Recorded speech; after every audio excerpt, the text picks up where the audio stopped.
Low Reynolds number flows are those in which inertia plays only a very small part in the conditions which determine the motion. Reynolds number for a flow which is characterized only by density and viscosity is defined as R equals L V rho over mu. Here L is a length characteristic of the field of flow, V is a characteristic velocity, rho and mu are the density and viscosity of the fluid. The numerical value of R provides a rough estimate of the relative importance of inertia and viscosity in any fluid flow. When R is small, the importance of inertia is small compared with that of viscosity. Some examples are the flow produced by the movement of such small creatures as these bull sperms, for which L is very small, or glacier flow, for which V is small and mu is very large. Note the red flags across the ice field. Here they are 2 years later.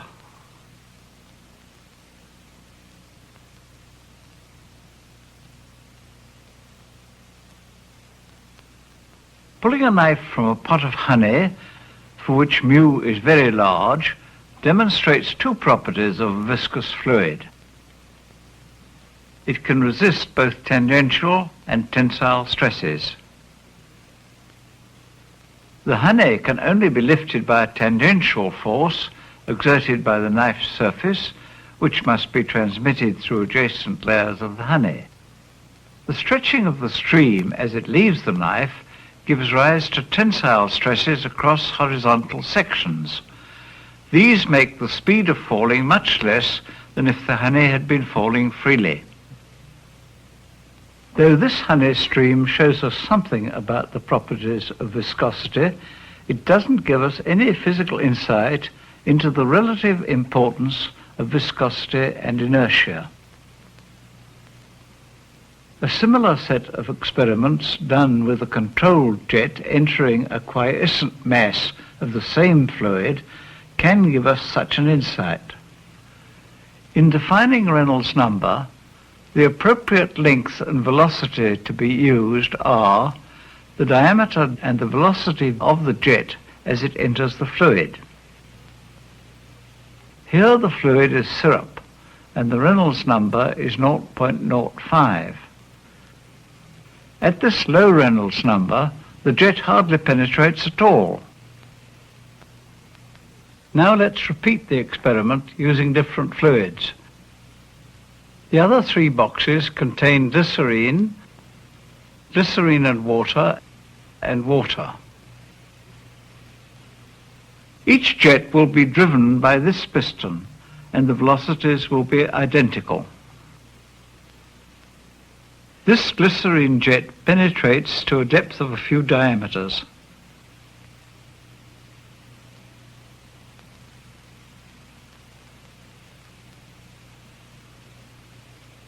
At this Reynolds number, the jet penetrates many diameters. The tangential force acting on the outer surface of the jet is insufficient to reduce its velocity very much before it reaches the bottom of the box.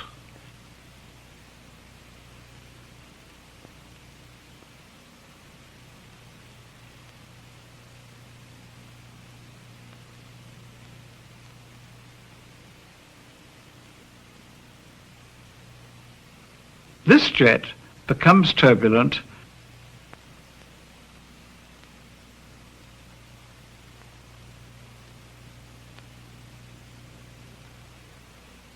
Here, for comparison, are the four situations.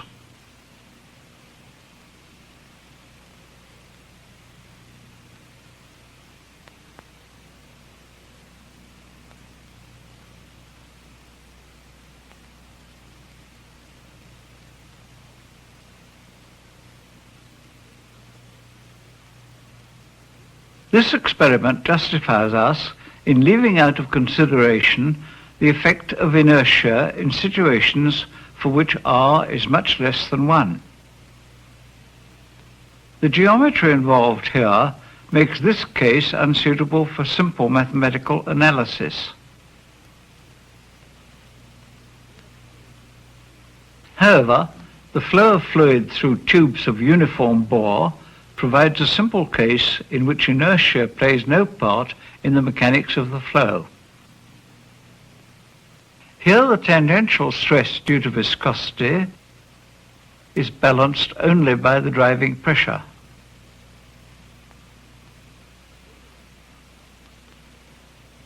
Though the Reynolds number is not necessarily small, there is no change in the inertia of the flow as it passes through the tube, so that the results of calculations of the kind used in thinking about low Reynolds number flow are applicable.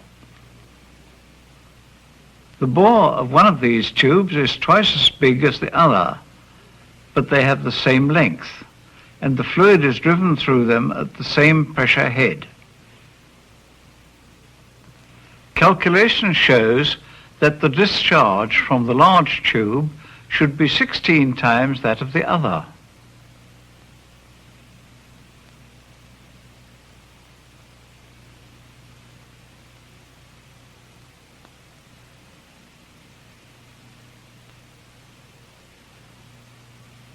The receptacles are marked at 1 ounce and 16 ounces.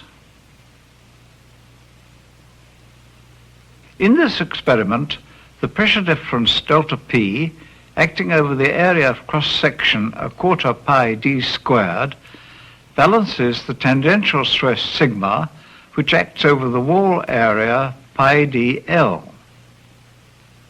The pressure change, therefore, is balanced by sigma times 4L over d.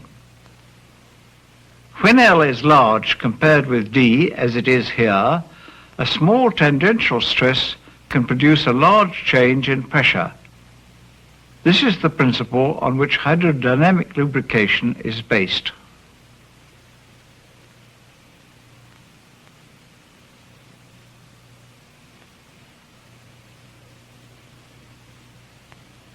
A very simple experiment can demonstrate that the coefficient of friction, which is the ratio of the tangential to the normal force between two bodies in relative motion, can be much reduced by hydrodynamic lubrication.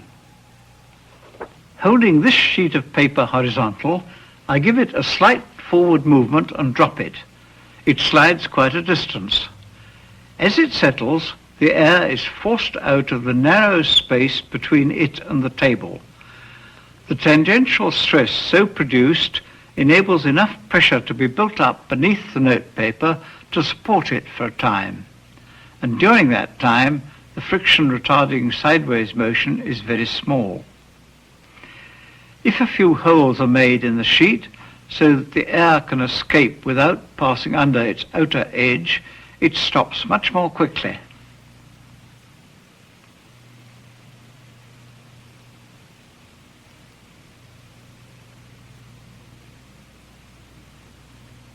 To reduce the friction between continuously moving surfaces, it is necessary to introduce the lubricant at a place where the pressure is low and sweep it into a place where it is high.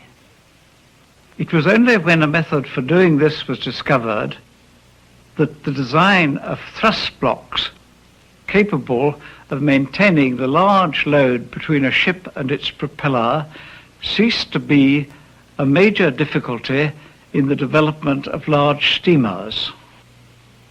This little device, which I call a teetotum, works on the same principle. Each of its blades is inclined slightly upwards.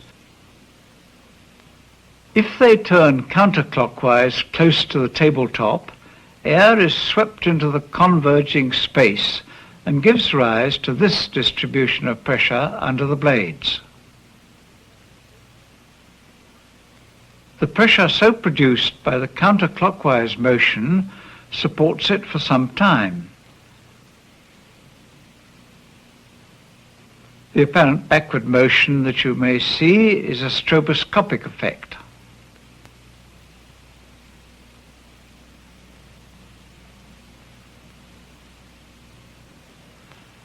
On the other hand, when it spins in clockwise direction, the air is rapidly swept into the wider part of the space below the blades.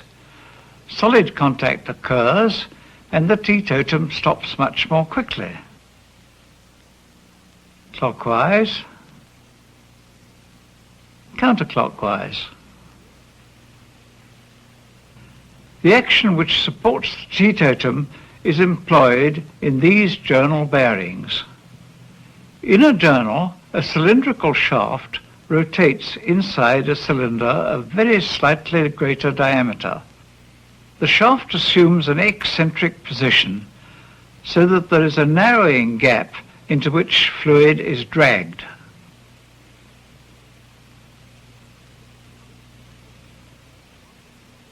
This model journal bearing has been fitted with 3 manometers midway between its ends.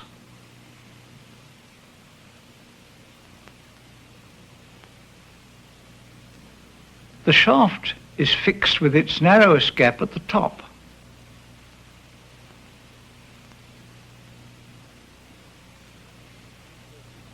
The center manometer is located at the narrowest part, with the other 2 equally distant from it. Here the fluid is water and the manometers are open to the atmosphere. In the converging channel, the pressure rises above atmospheric and then falls below it an equal amount on the diverging side.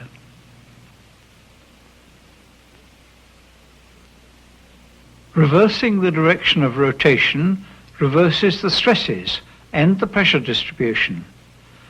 Very large pressure differences can result from greater eccentricities or speeds, or if the fluid is very viscous. In this case, the journal has been filled with syrup.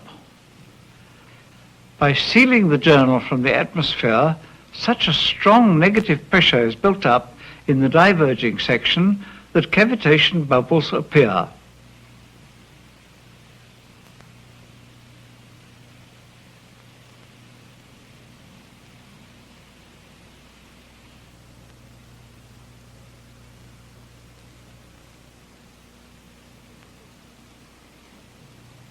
The bubbles get longer as the speed increases.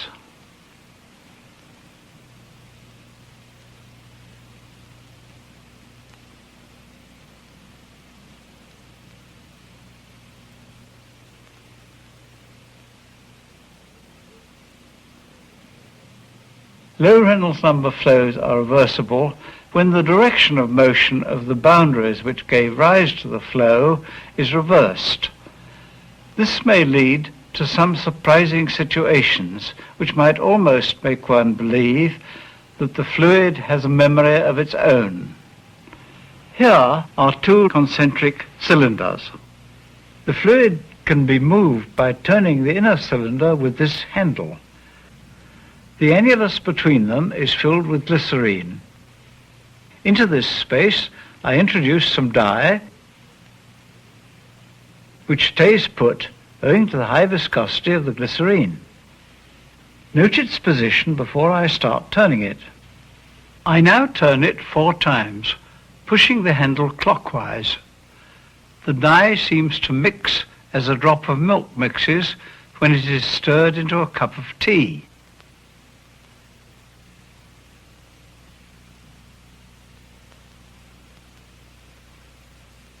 Now I reverse the direction.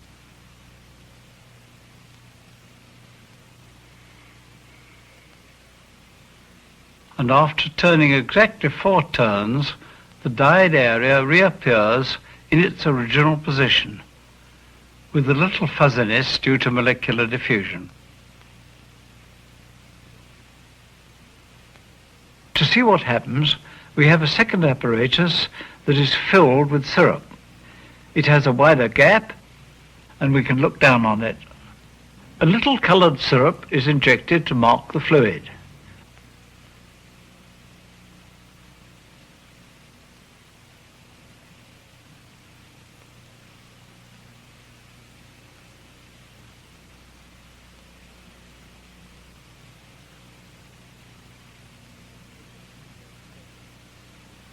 When the cylinder is turned, this fluid is stretched round the annulus.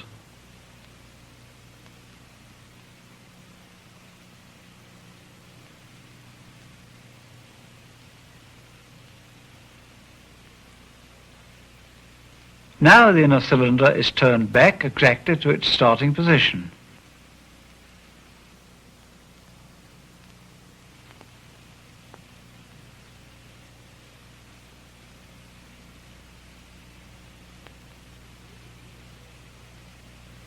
During the forward motion, the boundary of the fluid follows a path determined at each instant by the motion of the wall. At these very low Reynolds numbers, particles within the fluid move when the boundary moves, and they stop when it stops. During the reversed motion, the boundary of the fluid position.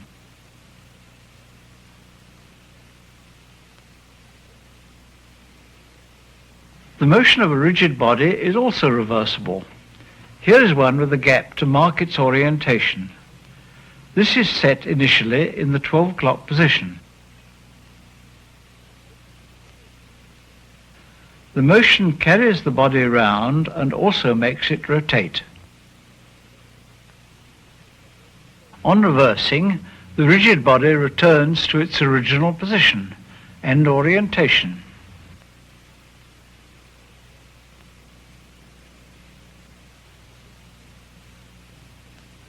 If, however, a flexible body, like this bit of yarn, is inserted, the reversal of stress will alter the shape of the body so that it will not return to its original position.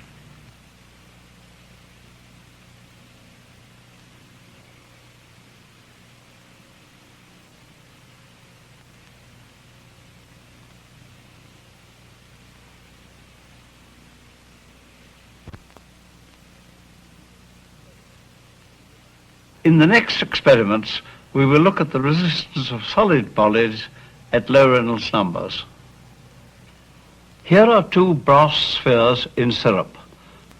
They have diameters in the ratio of 2 to 1. We release one now and the other later.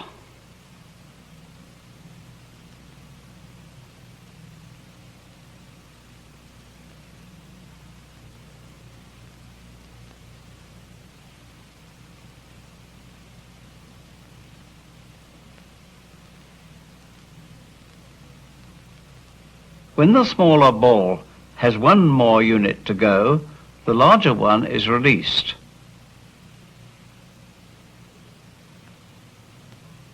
They reach the bottom mark at the same time.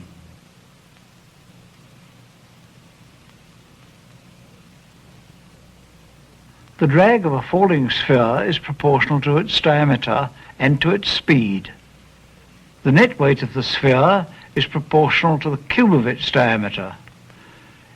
The velocity is therefore proportional to d squared. They have diameters in the ratio of 2 to 1, so that the larger one falls in syrup 4 times as fast as the smaller.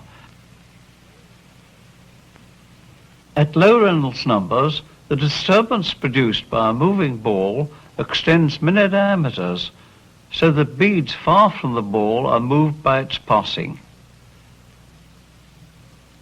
Thus, the presence of a nearby wall can be important. Here are two identical balls, one near a wall and one far from it. The ball near the wall falls more slowly. Incidentally, it remains at a constant distance from the wall, a consequence of reversibility. This retarding effect also slows the fall of a particle surrounded by many similar ones, so that a cloud of them falls more slowly than a single one.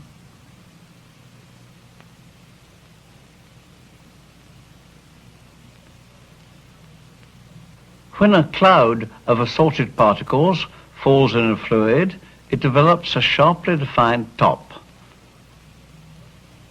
A particle which has a terminal velocity rather lower than its neighbours doesn't always get left behind. If it did, it would find itself isolated and would fall faster and therefore catch up the rest.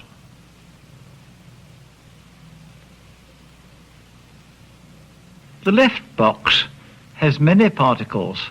They are close together and the boundary is sharp. The right box has few particles. They fall with less influence on one another and the boundary is less sharp and travels faster.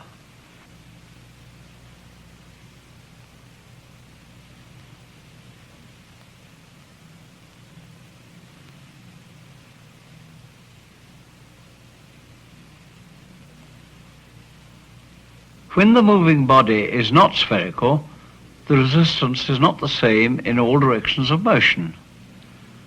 These identical rods are held so that the bottom of the vertical one is at the same level as the horizontal one. When released simultaneously, the horizontal one travels half as fast as the vertical one.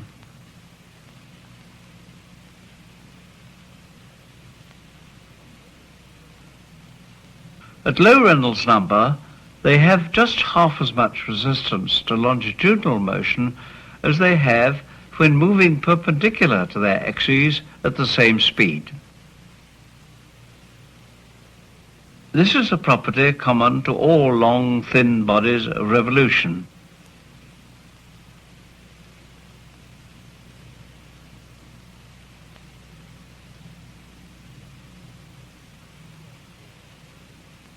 When a rod falls obliquely, it drifts to one side.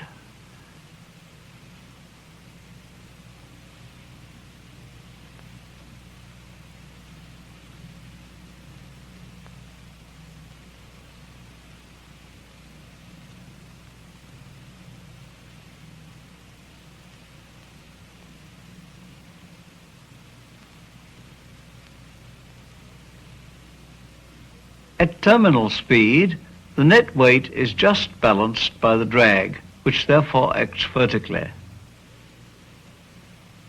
The drag may be regarded as being the resultant of two forces, one parallel to the long axis and one perpendicular to it.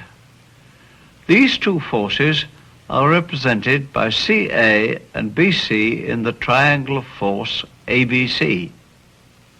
Remember that a force moves the cylinder one half as fast when applied in the transverse direction as when applied longitudinally. The triangle of velocities can therefore be constructed by bisecting BC at the point D. AC and CD are the velocity components. AD then represents the direction of motion when the cylinder is falling in the inclined position. To find the largest possible angle of the flight path to the vertical, this geometrical construction can be materialized using a draftsman's square and two drawing pins. The pins are placed at C and a point F situated vertically above C at a distance equal to AB. This square can be moved round so that its two perpendicular edges are in contact with the pins. The axis of the cylindrical falling body coincides with the lower edge of the square. The flight path is then the line joining the corner of the square with the point E, situated vertically below C at a distance equal to CF, lies at 35 degrees to the horizontal. I want to draw your attention specially to this experiment because it has an important bearing on why it is that microscopic animals can swim.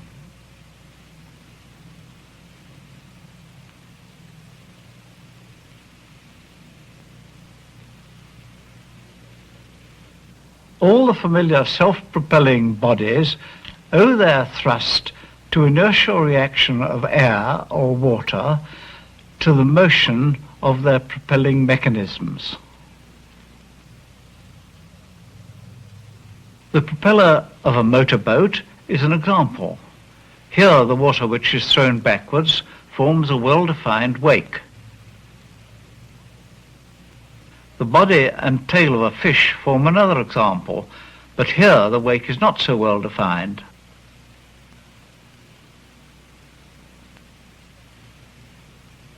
Even a snake swims by moving its body so that each section of it is pushed forward by inertial reaction as the waves of bending move them obliquely in the water.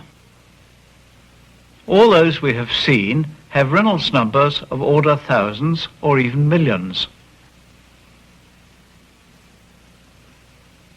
Microscopic creatures, which may have Reynolds numbers as low as 1/10,000, cannot derive any appreciable thrust from inertia. They rely on moving their bodies in such a way that they derive their thrust from viscous stresses. The tails of these bull spermatozoa move like those of tadpoles or snakes by sending waves of bending backwards so that each section moves obliquely in the fluid. Here, however, the viscous reaction to the motion pushes on the tails in the same way that it pushed on the obliquely falling rod. To illustrate the difference between inertial and viscous propulsion, I have constructed two models, both operated by the same source of power, a twisted elastic band. In this model, a rudder-like tail oscillates about a hinge at the rear. Waving the rudder of a boat is so well known as a method of propulsion that the rules of yacht racing legislate against it. Putting this model in water shows us why. But when the model is put into syrup, it cannot move.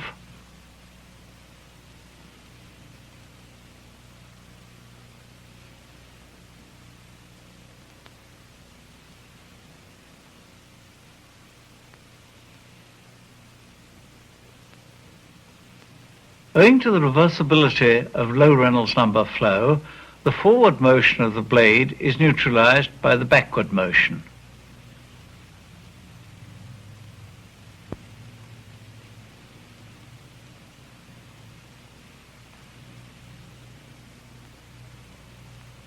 This spiral model does swim. Each element of the spiral is behaving like the obliquely falling rod. Because lateral resistance is greater than longitudinal, motion at right angles to the axis of the spiral can contribute to a longitudinal component.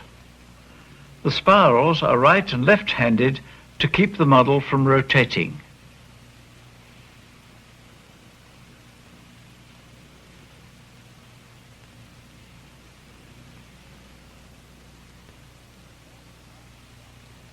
The last example I will show of low Reynolds number flow is that between two parallel plates separated by a very small gap. This arrangement, known as the Healy-Shaw cell, has a special interest because, paradoxically, it offers a means for making visible the streamlines in certain cases of ideal flow of a non-viscous fluid. The gap between these two thick plastic plates is formed by this gasket. When fluid is forced to flow through the cell, all particles in the same neighborhood are subjected to the same pressure gradient. The fluid velocity varies, being zero at each plate and a maximum midway between them. But at all points on a line perpendicular to the plates, they are moving in the same direction. In the Healy-Shaw apparatus, colored fluid is injected into the stream through a number of regularly spaced holes, and since the streamlines originating in any neighborhood remain close to one another, the lines of color remain sharp. When they are deflected by a thin disc placed between the sheets, they assume the same form as those of an ideal fluid when deflected by a cylinder of the same cross-section.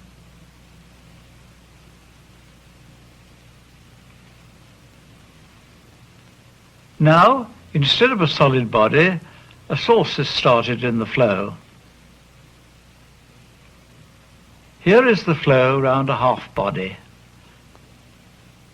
The red dye shows the internal streamlines. When the rate of fluid flowing from the source is constant, the streamlines are sharp. But when the flow from the source changes, the lines of colour become blurred because the faster particles, midway between the top and bottom plate, no longer find themselves close to the lines of slower particles which started earlier from the same neighbourhood.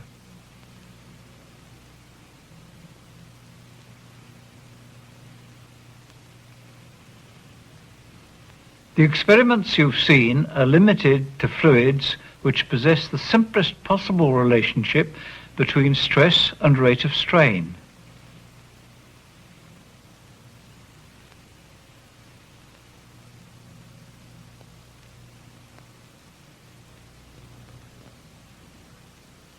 Since most fluids do in fact conform very closely to this ideal, these experiments are a very general application.